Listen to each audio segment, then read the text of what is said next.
Yeah, two young prodigies, two incredible fighting game players, and we're going to see them in winners finals. But of course, we got some more losers action. We're going to have Hayatei representing Panda Global, or Panda Gaming, versus BdON, one of the resident Dr. Fate player that we're a little bit unfamiliar with, but if he got this far, you know that Dr. Fate's serious.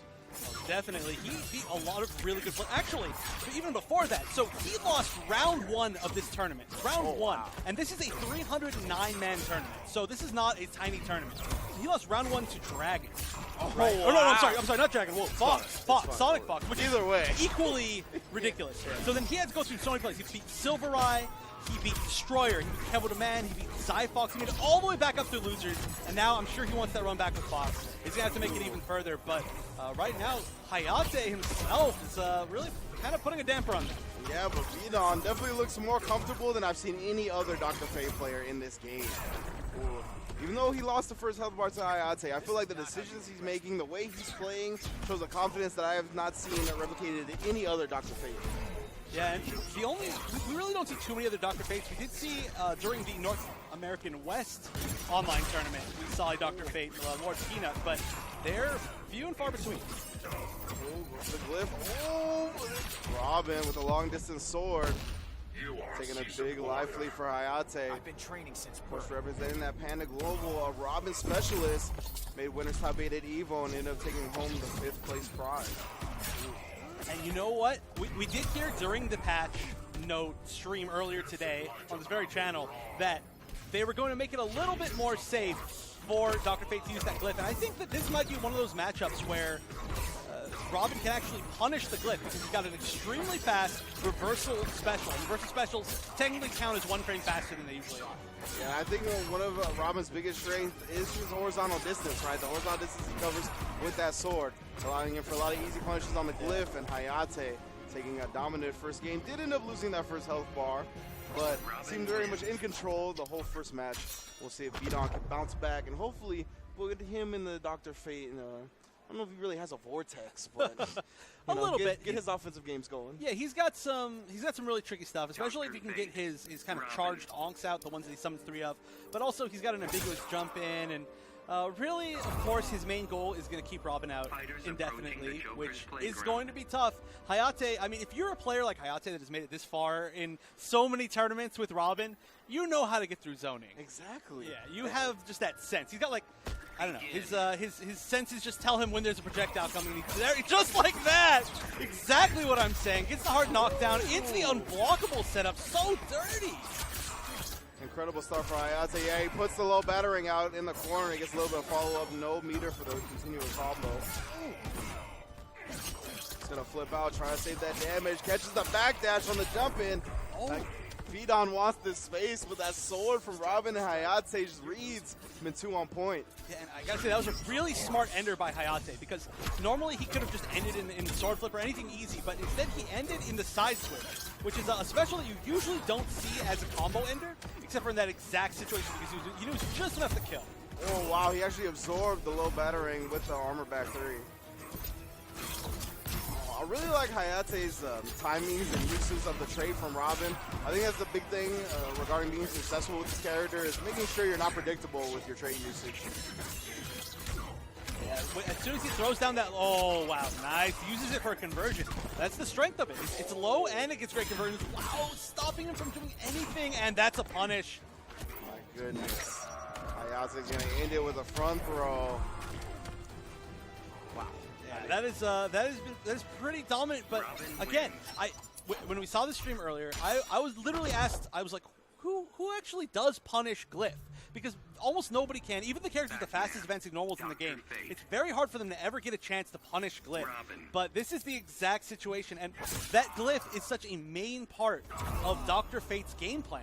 Because he uses it to make all of his strings safe, he uses it as a wake-up, he uses it just to check people, and the fact that every single one of those can not only be punished, but full combo punished into Oki, that's huge. That's going to make it really, really tough for him. He's got to change up his playstyle, and when against most of the cast, you don't have to play a different playstyle like that, it might be tough for him to adapt like this on the fly.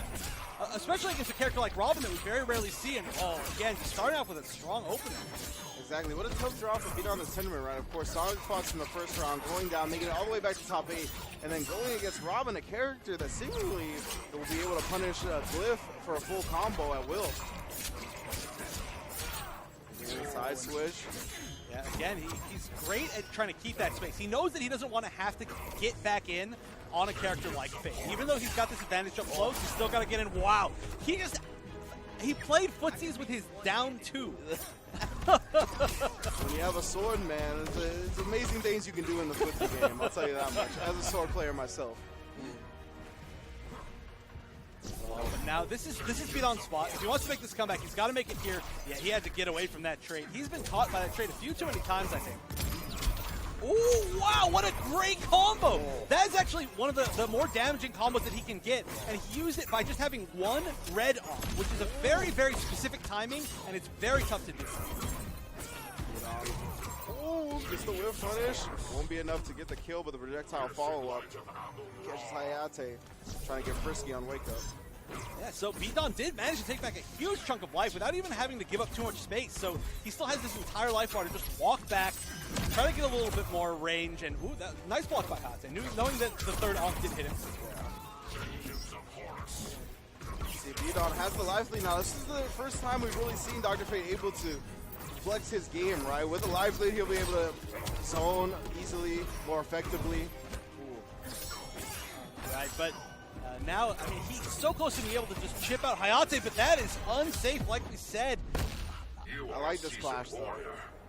Still, while he has a significant enough life lead to where he can get this space, take this damage that he's going to get right here. Or, yeah, take the damage and still have enough meter and juice in the tank to take this last bit of health from Hayatei. Oh, and that one was actually out of range to be punished. I wonder if he maybe meter burned it or if it's different because he was in trait. So, of course, all of his special moves are totally different in trait. They do little different things. And maybe the fact that it was a red glyph was enough to push it back. But regardless, I mean, that was looking really, really good for Hayatei again. Really good. But BdON, he controlled that space. He almost never left that middle ground after he got out of that corner. He just controlled the entire center of the stage, just forced all of his zoning on Hayatei, and it was really good. Really solid.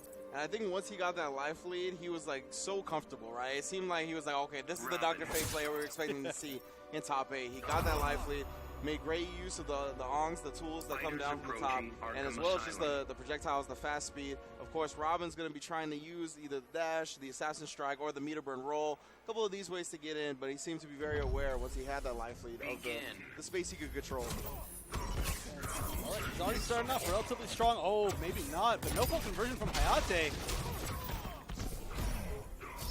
All right, so again, this is the game he wants to play, but it seems like almost every time that he sets up one of the stopped orbs, Hayatei just throws the trait, and it just connects on BdON for some reason. Started with a glyph, he gave him some space, and then met him in the sky right after.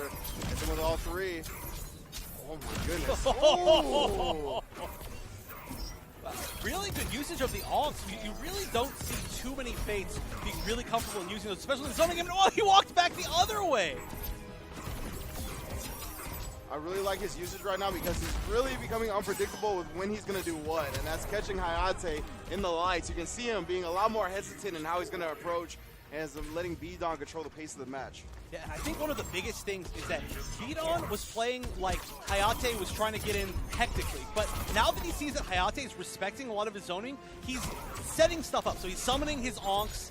You see, like now that he knows that he doesn't think Hayatei is going to jump in that situation, he gives him time to set up onks. The onks give him more time to set up other stuff, and so he's controlling the pace based on respect that Hayatei is giving him. And you can see, yeah, Hayatei, who had seemed like such a good read on getting in the first 2 games, is very much struggling now. Does find his way after the meter burn roll. Ooh, meter burns the sword, and caught BdON trying to get frisky afterwards. And take that first health bar, but he has 35 health left to work with. Yeah, and against somebody with so many specials, it'll be so difficult to live here. And BdON, wow, he is really, really turned this around. I mean, that looked like such a hopeless match for the first 2 games.